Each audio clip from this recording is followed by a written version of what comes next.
Dans un futur indéterminé, la race humaine a été décimée par l'avènement des titans, de grandes créatures anthropomorphes qui attaquent les humains pour se nourrir de leur corps. Leur origine est inconnue, mais à cause d'eux, l'humanité est actuellement au bord de l'extinction. Pour tenter de se sauver, les humains ont construit un mur géant autour de leur territoire. À l'intérieur de cette zone, ils ont construit un autre mur séparant les terres agricoles des zones résidentielles, où vivent la plupart des gens riches et puissants. Et c'est ainsi que pendant 100 ans, personne n'a entendu parler des titans.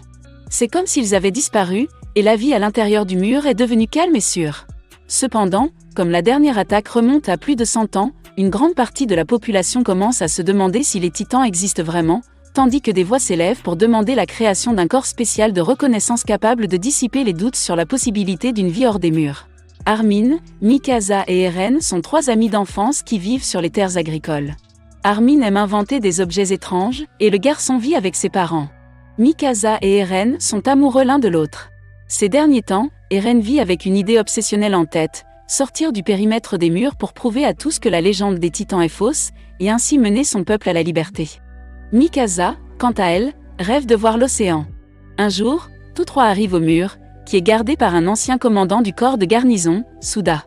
Eren conduit ses amis vers le mur gardé par des postes de contrôle, en évitant les barbelés car cette zone est interdite aux civils.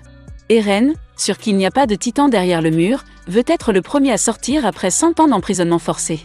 Avant qu'il ne puisse faire quoi que ce soit, ses amis sont capturés par des soldats qui veulent les exécuter pour avoir violé le périmètre. Ils sont sauvés par Suda, qui connaît les garçons depuis qu'ils sont enfants, et qui renvoie les soldats puisqu'ils sont encore mineurs. Lorsque Suda découvre les intentions d'Eren, il lui propose de rejoindre les rangs des volontaires qui partiront prochainement en reconnaissance. Eren, bien sûr, accepte sans réfléchir, mais à ce moment-là, ils entendent un rugissement et la terre se met à trembler. Un titan géant, dont la tête dépasse le mur, continue de donner des coups de pied dans le mur jusqu'à créer une brèche géante.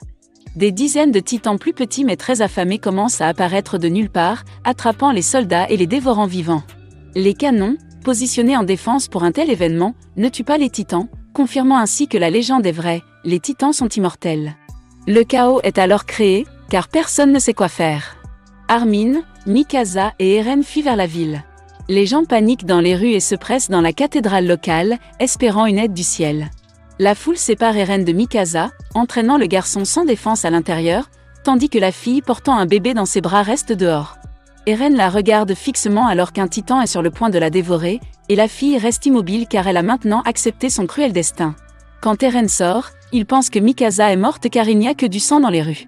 Pendant ce temps, tout le monde à l'intérieur de la cathédrale est dévoré par les titans, n'ayant aucune échappatoire avec les portes bloquées par la masse.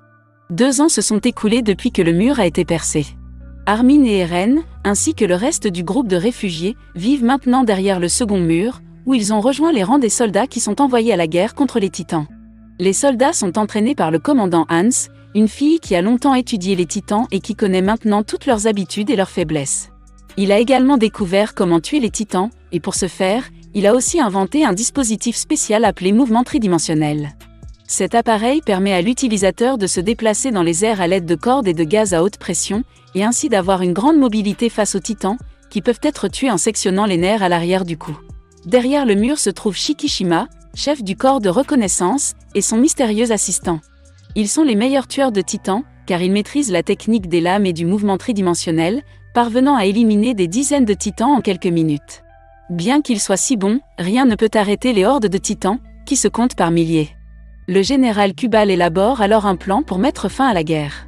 Il veut transporter des explosifs jusqu'à la brèche du mur extérieur, et faire exploser le bord supérieur, afin de prouver l'effondrement et de stopper l'afflux de nouveaux monstres de l'extérieur, exterminant ceux restés à l'intérieur. Ce plan devrait les aider à récupérer les terres agricoles, sinon la population risque de mourir de faim à cause de la pénurie de nourriture. Les soldats ont essayé à plusieurs reprises de transporter les explosifs jusqu'au mur, mais toutes les escouades de soldats ont été tuées par les titans, et il ne reste plus que la dernière escouade de réserve. Les nouveaux venus, parmi lesquels se trouvent Armin et Eren, sont le dernier espoir de l'humanité, car il n'y aura plus personne à envoyer à la guerre. Au camp d'entraînement, les amis rencontrent l'ancien commandant du corps de garnison, Suda, qui est maintenant un alcoolique désespéré et déprimé. Ils y trouvent également d'autres jeunes volontaires, dont la paysanne Sacha, qui aime beaucoup les pommes de terre, et Sanagi, qui est capable d'abattre un titan à la hache en lui sectionnant les chevilles. Les soldats sont chargés sur des véhicules militaires et sont envoyés vers le mur.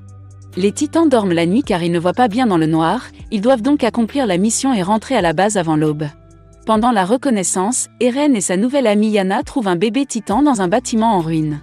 Les pleurs et les cris du bébé réveillent tous les titans des environs, qui attaquent les soldats. Pendant ce temps, dans un bâtiment voisin, le capitaine Shikishima et son assistant se préparent à aider les soldats. Une fois qu'ils ont revêtu leur armure, ils volent au-dessus des ruines des bâtiments, frappant le cou des titans avec leurs épées double tranchantes, qui après être morts se vaporisent dans la zone. Il s'avère que l'aide de Shikishima n'est autre que Mikasa.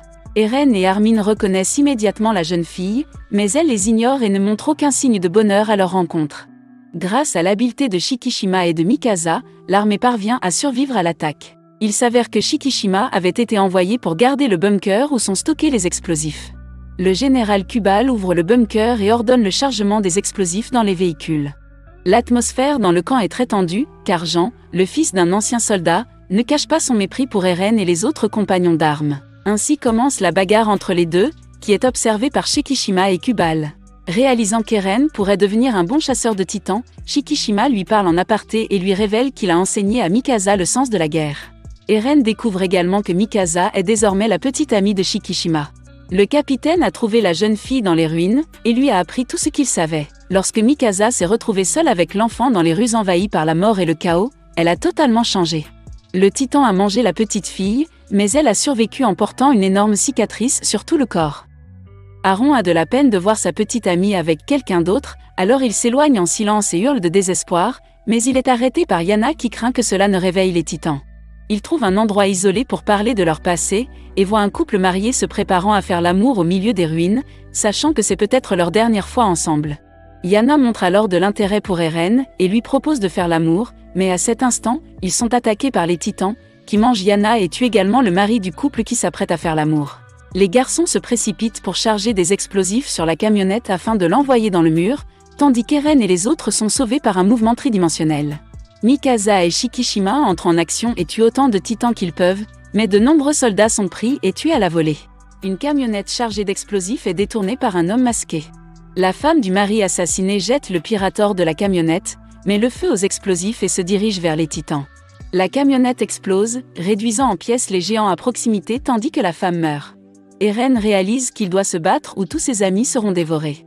Il s'envole, blessant puis tuant son premier titan. Shikishima l'observe pendant tout ce temps, lui expliquant la meilleure façon de contourner et de tuer les titans. Eren attaque le deuxième titan, mais celui-ci lui mord la jambe et le projette sur un bâtiment voisin, le privant ainsi de son membre, à la grande déception de Shikishima, qui s'éloigne sans le secourir. À proximité, les soldats tentent de sauver un de leurs camarades en distrayant les titans, mais Armin est attrapé par un titan particulièrement grand et gros.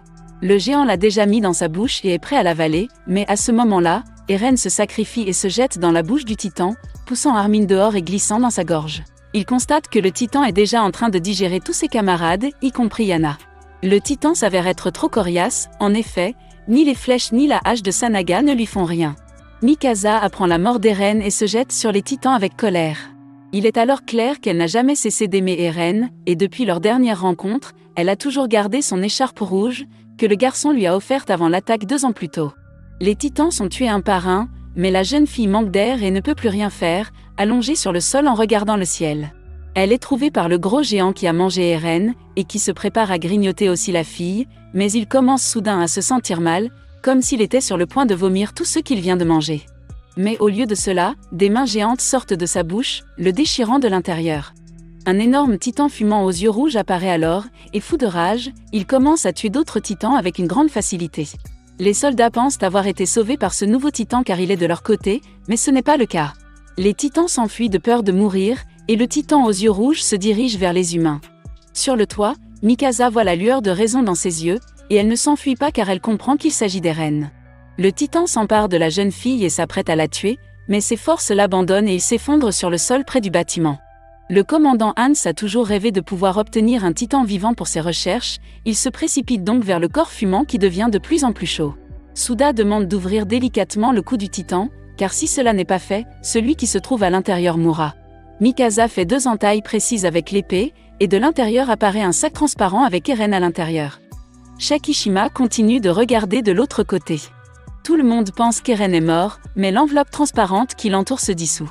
Le garçon ouvre ses yeux, qui sont maintenant rouges comme ceux du Titan.